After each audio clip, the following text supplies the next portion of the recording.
Impact Wrestling tonight presented Impact Slammiversary, their biggest show of the year. There's a lot of hype, a lot of buzz around it today in the community. I decided to order the pay-per-view for tonight. Man, I'm happy. I made the right decision. What a show tonight, man. What a show. This is Joseph Conlon coming to you with your Impact Slammiversary review on Saturday, July 18th, 2020. We're in the Impact business tonight, man. Talking about Slammiversary, a lot happened tonight. So much went down. We got a new X Division champion. We got a new Knockouts champion. We got so many debuts. We got so many surprises like Impact advertised. And plus, we got a new world champion. Outside of one thing, which we'll talk about in this review, outside of one thing that happened tonight, one match in particular, this was an awesome show tonight from Impact Wrestling. And I guarantee you, tonight, including myself, Impact Wrestling gained a lot of fans, and people are going to start watching the weekly product now because of this show tonight. I'm telling y'all right now, Impact really, really, really hit a home run tonight. And we're going to talk about everything that happened on the show, my thoughts on everything that happened on this awesome pay-per-view. Like I said in the beginning, that came down to today that I ordered the show. And I'm really glad I did, because if I didn't order the show and I didn't do this review tonight, I knew I would have regretted not watching the show. But everybody was watching the show. It was trending #1 throughout the entire night. And I'm just happy what I got tonight, man. I got an awesome pay-per-view. And I'm doing this review for you guys right here on the Big Fight Field channel. But before we talk about anything Slammiversary tonight, I need you guys to go check out a few videos here on the channel. I need you to check out my Monday Night Raw review from this past Monday. AEW Fight for the Fallen that I did with the Rolling Pin podcast. I had him on as my guest, Gary Foods. Shout out to him. We did Fight for the Fallen. Go check that video out. Extreme Rules preview and predictions with DJ Storms. Make sure you guys go check that out. And then the most recent video I uploaded here, my SmackDown review from last night from my shore house. Make sure you guys go check that out. Matt Riddle versus AJ Styles for the Intercontinental Championship. So we got so much content on the Big Fight Field channel. We got content every single day throughout this entire week for you guys. And tomorrow we'll close it out with Extreme Rules, the horror show. We'll close it out with the horror show tomorrow night. But let's get into the Slammiversary pay-per-view, which started off with the Rascals, Wentz and Dez open challenge. And a lot of people thought this was going to be the Good Brothers, including myself. I was like, this is the way the Good Brothers are going to debut. But it was not the Good Brothers. It was actually Motor City Machine Guns, former TNA Tag Team Champions, I believe, and Alex Shelley and Chris Sabin. Nobody expected this. I didn't expect this. I was a little thrown off by this, but this was a great surprise tonight, and they did not lose a beat. They looked awesome tonight, did the Motor City Machine Guns. The Rascals, they brung their game as well, but the Motor City Machine Guns, I'm a big fan of Alex Shelley. I've watched a lot of his work in Ring of Honor. He was on NXT for one episode with teaming up with Kushida, but I watched most of his work in Ring of Honor. I'm a huge fan of him, and I'm happy that I got to see him tonight on Slammiversary going up against the Rascals. I'm very happy this was an opening match, and you could tell why this is the opening match, because Impact Management let these teams go out there, do what they had to do, and start the show off hot. And that's exactly what they did. An awesome tag team match to start the show. A lot of cool combinations from Motor City Machine Guns, and they got the victory over the Rascals at the end. I don't remember how. Excuse me. I don't remember most of the stuff from the beginning of the show because it was mostly the second half what I liked the most. But this was an awesome tag team match. This was probably, I'd say, my second favorite match of the night. This was a great way to open the show, and you can clearly tell why they let these guys open up the show, because they tore the house down to start off the show, and a great way to start Slammiversary. So, Motor City Machine Guns defeated the Rascals, and we're not done. We're not done with the Motor City Machine Guns yet, because they were out later on the show. We'll get to that in a little bit. We saw Moose versus Tommy Dreamer for the TNA World Championship in an old school match. Basically, no disqualification. That's what I tweeted out. This match was basically no disqualification. This was decent. This was a decent match. It wasn't bad. It wasn't thrilling. It was just a good match, and then we moved on. But the fact that, Tommy Dreamer, man. Tommy Dreamer, I'm a big fan of Tommy Dreamer. I like Tommy Dreamer. He's a part of Busted Open, which I'm also a big fan of. I'm a big fan of Busted Open Radio, if you guys didn't know that. I actually listened to it with my dad a lot of times, and we listened to Tommy Dreamer. The man, the bumps that Tommy Dreamer's taking in 2020, it really does show how much Tommy Dreamer loves and cares about the pro wrestling business. And you gotta respect a man like Tommy Dreamer, man. I have a lot of respect from Tommy Dreamer, and I like listening to him on the Busted Open Radio as well.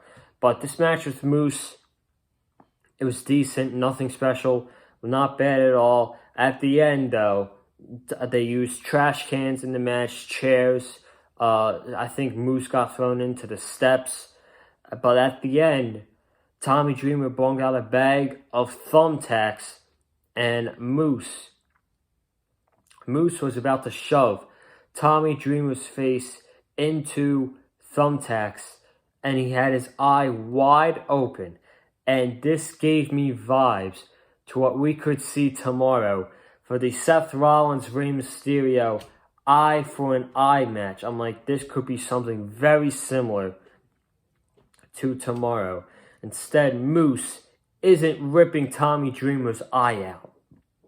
So, that was that. And then Moose speared Tommy Dreamer onto a chair and retained the TNA World Championship. Like I said, decent match, nothing too special. This was just a match that was on the card. It was fun, and we got to the next match. So let's get to the next match. Now, in the intro, I said there's one match. There was one bad thing on this show tonight, and it was the women's gauntlet match. I was not a fan of it whatsoever. I actually hated this match. The way they laid out the rules, the shit with Johnny Bravo, him dressing up as Taya Valkyrie, him dressing up as Rosemary. It's cringe. It wasn't funny whatsoever, and it's WWE main roster bullshit. And that's bullshit that happens on the main roster, and that should not be on a pay-per-view. You want to put it on television? I don't care. But to do this stuff on pay-per-view in front of the entire world, that's a hard no. That is I'll pass. And the match was sloppy as well. I did not like the way they formatted this match. So they had two women, and it was basically, it felt like every 20 seconds, these women were coming in, and it was kind of like the Royal Rumble. And it was, I hated it. if you're going to do a gauntlet match like this, make it a traditional gauntlet match. I'm not the biggest fan of gauntlet matches, by the way, but if you're going to book a gauntlet match like this, at least make it traditional. Like, have one match, whoever gets pins out, the next person comes in, and they don't even have to be long matches. They can be short 5-minute matches, nice effective matches, and then out comes the next opponent. I hated the way they formatted it, where you gotta toss your opponent over the top, and the last two that are standing in the ring wrestle in a regular singles match. I did not like that whatsoever. But what I did like was the result of this match, with Smiley Kylie Ray, becoming the #1 contender for the Knockouts Championship. She threw out Rosemary, and then she went at it with, I believe it was Ty Valkyrie, right? Yeah, it was Ty Valkyrie, and Kylie Ray gave her a super kick, and she pinned Taya, and she is now the #1 contender for the Knockouts Championship. And I'll talk about her after the Deonna Purrazzo-Jordynne Grace match. But we should be getting some good stuff from Kylie Ray in the future in Impact Wrestling. But there's one thing I did not like on this show tonight. It was this women's gauntlet match. I did not like it whatsoever. Whoever produced this match really needs to look themselves in the mirror. So then after this, we had commentary. The camera was at the commentary, and someone jumped the barricade, and it was Heath Slater. He's now being called, I believe, Heath. He's just being called Heath. And I was really excited for that. Oh my God, that's Heath Slater. Heath Slater just jumped in the ring. He's wearing a free agent shirt, and they botched his debut.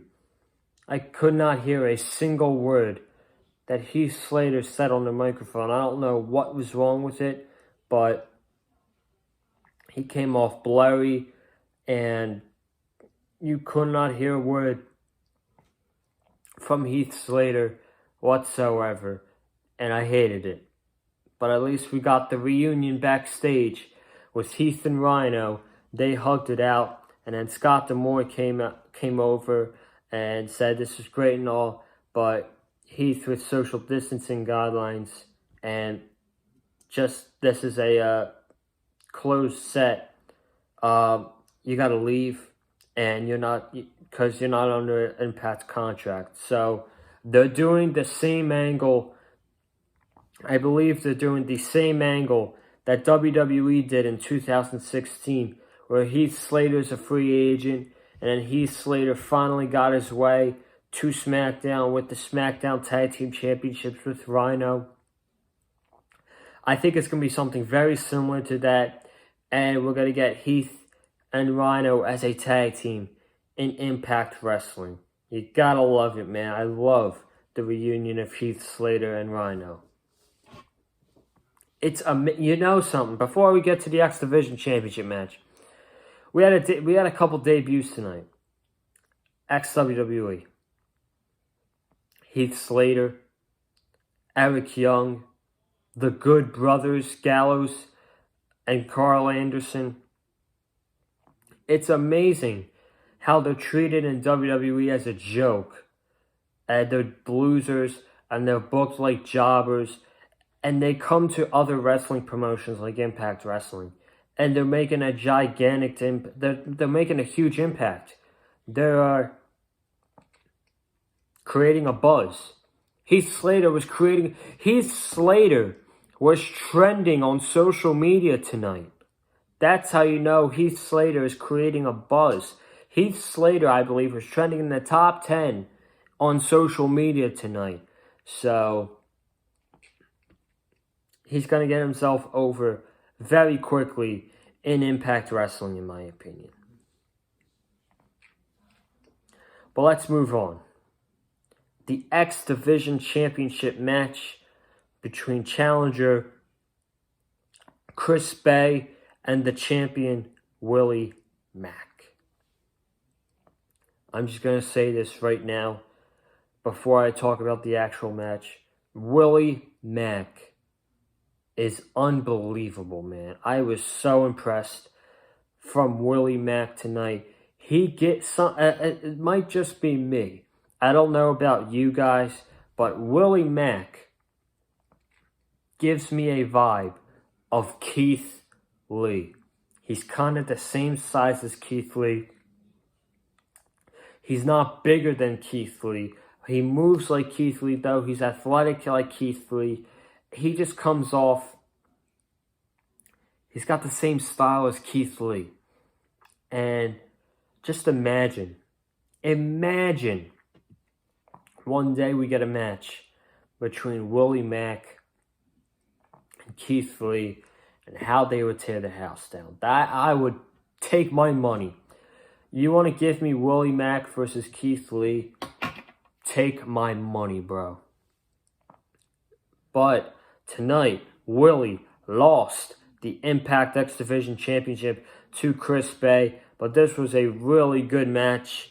Chris Bay did not win with his famouser, his top row famouser.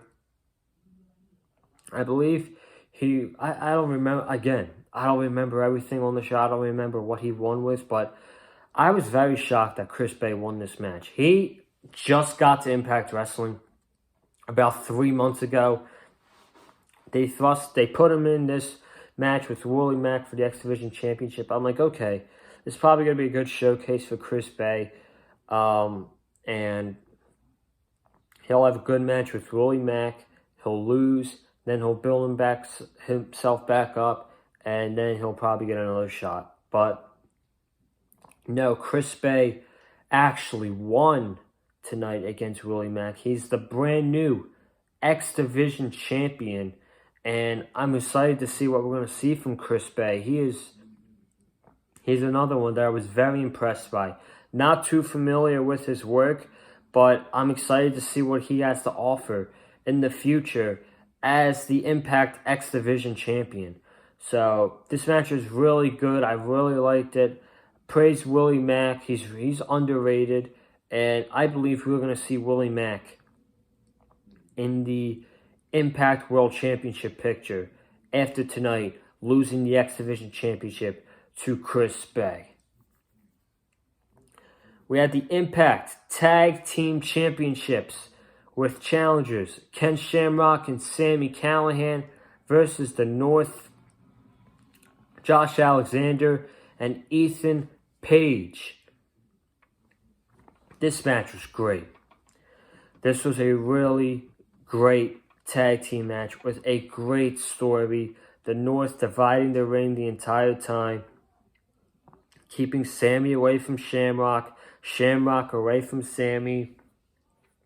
Can Sami and Shamrock be on the same page? They told a great story, great in-ring action. Excuse me. The fact that Ken Shamrock is 56 years old and he's putting on great matches like this, it's really a nice thing to see. It really is. He'll get a lot of criticism, but it's amazing that the way he still wrestles at the age of 56. You got to give the man credit. I am happy to see Ken Shamrock move the way he is, and he's in the best shape of his life. That man is in the best shape of his life. But at the end, Shamrock accidentally gave Sami a Pele kick. The North hit Shamrock with their finisher. And the North, Josh Alexander and Ethan Page retained the Impact Tag Team Championships. And up to this point, I was like, tag team wrestling is dominating Slammiversary tonight. With this match right here, which I thought was great, and the opening match, which was awesome, up to this point, tag team wrestling was dominating this show, and I couldn't be any happier.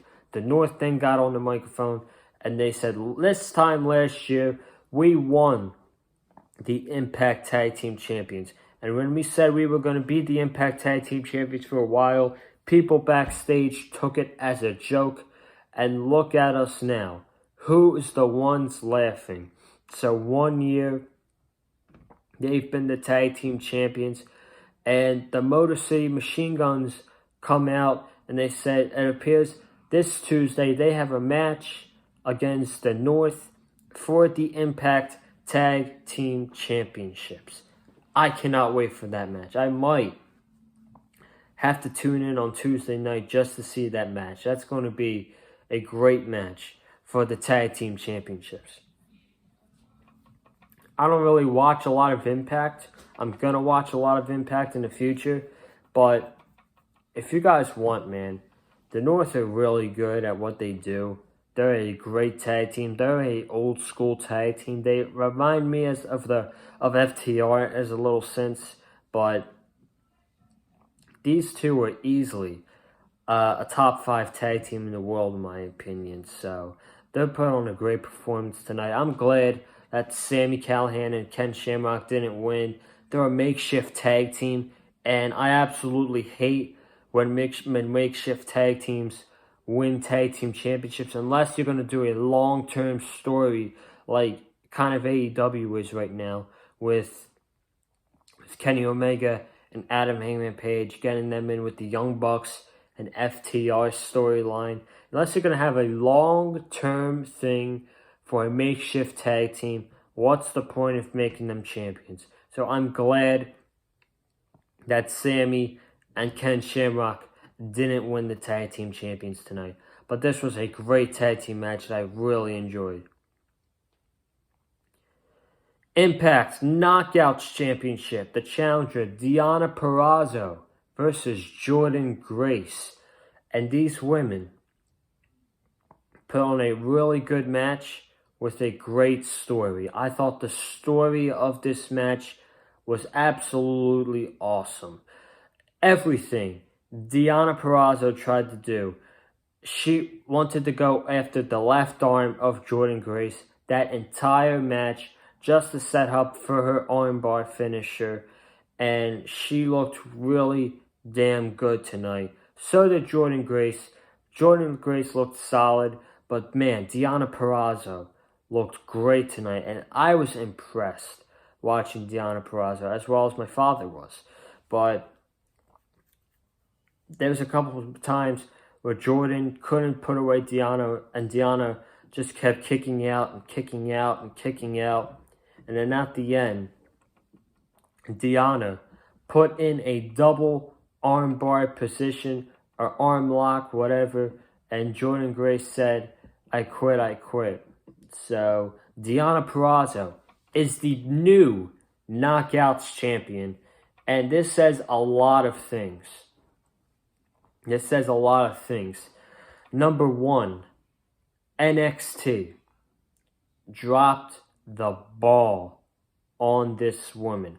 How they did not push this woman and put her in a storyline on NXT and made her a jobber. She was literally a jobber in NXT is horrible. It's absolutely horrible. And if they're watching this match tonight and they're seeing what Deonna Purrazzo is doing, I guarantee you Triple H is watching this match in his office and he's going to kick himself in the ass, knowing that he screwed up on Deonna Purrazzo and they could have had something in her. Number two, we're going to get Deonna Purrazzo versus Kylie Ray in the future. And the build to that match, the story, and the match itself could be freaking fantastic. And I'm really looking forward to when we eventually get Deonna Purrazzo versus Kylie Ray for the Knockouts Championship. But first, I want to see another match between Jordynne Grace and Deonna Purrazzo. Because like I said, man, those women had a great match tonight with a really damn good story with Deonna working the arm of Jordynne Grace. I loved it, and I want to see these two women work with each other again. Main event, final thing we'll talk about before we get out of here.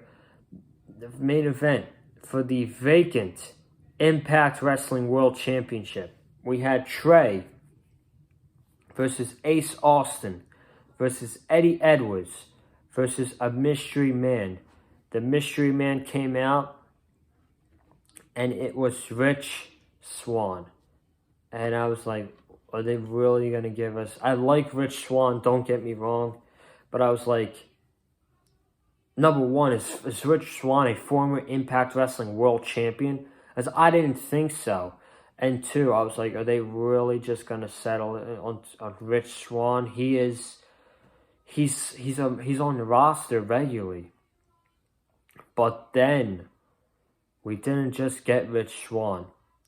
We got Eric Young. EY Eric Young. And he cut a promo saying, the first time I won the Impact World Championship, I won it at SLAMMIVERSARY. Tonight, I'm going to win it at SLAMMIVERSARY again. And the main thing I took away from this is how happy Eric Young looked to be in this match at Impact Wrestling.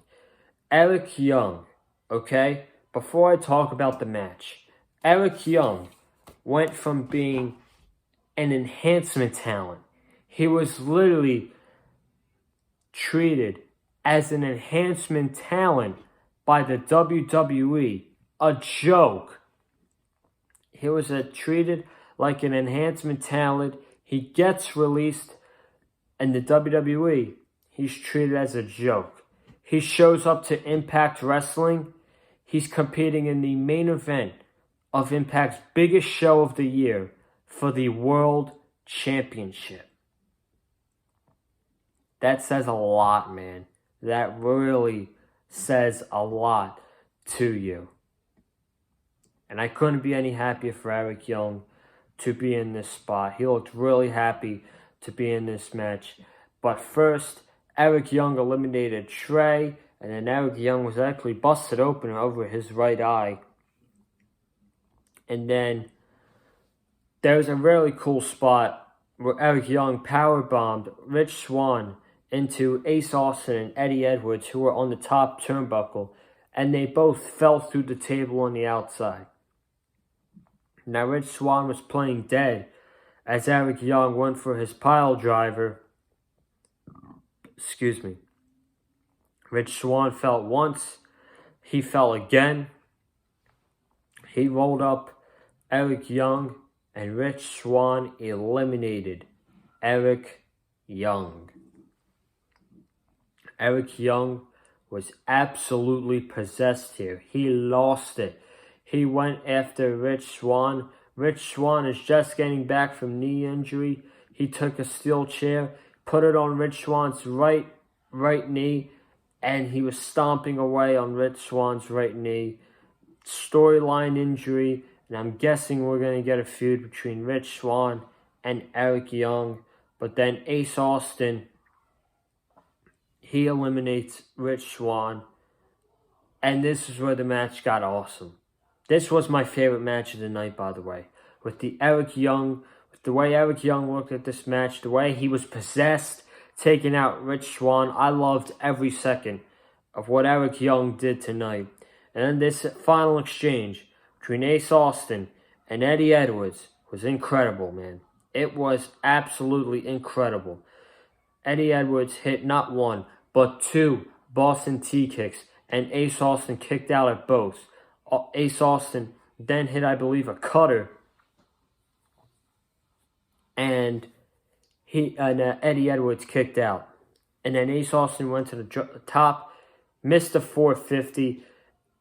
Eddie Edwards hit another Boston Tea Party knee, a Boston knee, a Phantom Driver, I believe, to Ace Austin.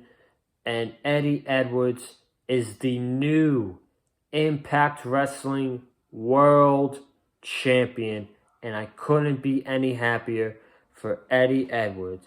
But it wasn't too long until he was celebrating, because he got attacked by Ace Austin's bodyguard, Madman Fulton. And then out come the Good Brothers, Carl Anderson and Doc Gallows. They come out to the ring. They stare down Madman Fulton and Ace Austin. It's like they're going to attack Eddie Edwards. All four of them are going to join together, be a stable. Carl Anderson even shook hands with Ace Austin. And then the Good Brothers went at it with Madman Fulton and Ace Austin. They took both of them out. Eddie Edwards clotheslined Madman Fulton at the end. And then in the ring, we got Doc Gallows, Carl Anderson, and Eddie Edwards standing together. So it looks like we're going to be seeing Eddie Edwards alongside the Good Brothers for a while. And I don't got a problem with it. I guess the Good Brothers are going to be baby faces at 2. And that kind of makes sense. Because if anyone's going to take the tag team titles off of the North, it's going to be them. So I'm glad that they're not putting it as heels. And they're baby faces right now. So I'm totally cool with it. But the last thing we saw tonight was a black screen with a blackboard behind it. And it had 3 lines going horizontally. The light came on. It was EC3. He took a glass and he threw it at the wall. And that was the way Slammiversary went off the air. When Eric Young came out, and he was revealed as the last person in that World Championship match, I was like, wow. So EC3 is probably going to AEW. Then I was proved wrong. It looks like EC3 is heading his way back to Impact Wrestling. So we should see what's happening in the future with EC3. Impact hit a jackpot signing all these talents. Heath, Slater, Eric Young, probably EC3, and both Good Brothers, Carl Anderson and Doc Gallows. And hell, hopefully they might even have more. So, good stuff there. That's your Slammiversary review, man. I got everything I had to say. I ran over everything on the show. And like I said in the beginning, Impact Wrestling put on an awesome pay-per-view tonight. They had a lot of eyes on them tonight. They were trending #1 on Twitter. And at the end of the night, I know for a fact that Impact Wrestling has gained a lot of fans, including myself. But that's going to do it for the Impact Slammiversary review. I want to thank you guys for joining me tonight here on the Big Fight Field channel. Subscribe to the channel before the review tomorrow night for Extreme Rules, the horror show, right here on the Big Fight Field channel. So subscribe.